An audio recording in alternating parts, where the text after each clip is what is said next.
Online shopping करते time cash on delivery का option मतलब एक राहत की सांस आती है ना। ये वही भरोसेमंद सुविधा है जिसने हम में से कई लोगों के लिए ऑनलाइन शॉपिंग को इतना आसान और भरोसेमंद बनाया है। लेकिन क्या होगा अगर मैं कहूं कि ये सबसे पसंदीदा पेमेंट ऑप्शन शायद खतरे में है। आज हम यही समझने की कोशिश करेंगे कि कैसे एक छोटी सी लगने वाली आदत उस सुविधा को खत्म कर सकती है जिसे हम सब इतना पसंद करते हैं। ठीक है, तो चलिए थोड़ा डीप में जाते हैं। सबसे पहले ये समझना जरूरी है कि कैश ऑन डिलीवरी यानी सीओडी आखिर इतना पॉपुलर है क्यों। देखिए, इसका फंडा बहुत सिंपल है। पहले सामान हाथ में आता है, उसे चेक किया जाता है और उसके बाद ही पेमेंट होती है।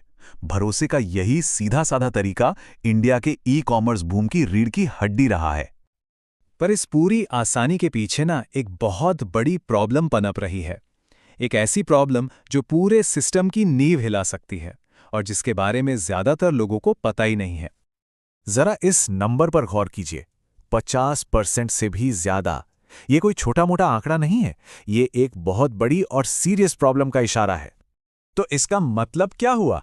इसका मतलब यह है कि इंडिया में आधे से ज्यादा सीओडी ऑर्डर्स डिलीवरी के टाइम पर ही कस्टमर्स रिजेक्ट कर देते हैं। सोचिए जरा, भेजा गया हर दूसरा सीओडी पार्सल वापस आ जाता है।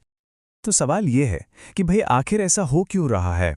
क्या लोगों को अचानक से वो चीज़ नापसंद हो जाती है जो उन्होंने मंगवाई थी, या वजह कुछ और ही है?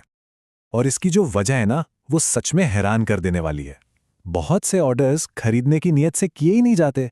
उन्हें तो बस सेलर असली है या नहीं ये चेक करने का एक फ्री तरीका मान लिया गया है। और ये कोई नहीं सोचता कि इस छोटी सी जांच की असली कीमत कौन चुका रहा है। और इस पूरे खेल में सबसे ज्यादा नुकसान किसे होता है? छोटे बिजनेस वालों को, रीसेलर्स को। बड़ी कंपनियां तो शायद ये लॉस झेल भी जाएं, लेकिन एक छोटे सेलर के लिए ये बिजनेस बंद करने वाली बात हो सकती है। तो जब एक ऑर्डर रिजेक्ट होता है तो असल में होता क्या है? इसका असली खामियाजा कौन भुगतता है? चलिए अब इसे समझते हैं। देखिए, होता क्या है, सेलर पहले अपनी जेब से सामान भेजने का पैसा देता है।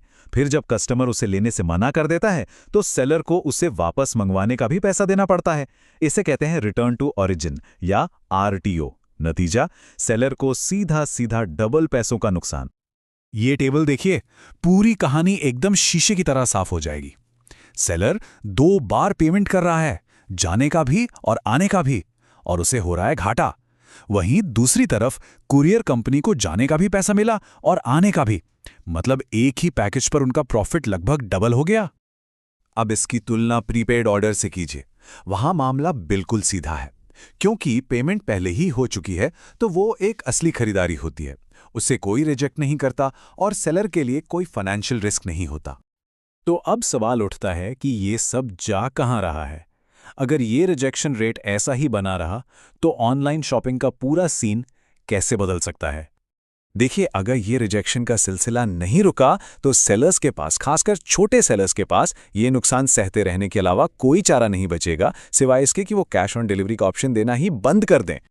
तो आखिर में ये सवाल हमारे सामने खड़ा होता है, क्या एक इतनी बढ़िया, इतनी भरोसेमंद सुविधा बस अपने गलत इस्तेमाल की वजह से हमेशा के लिए खत्म होने की कगार पर है? इस पर सोचना तो बनता है।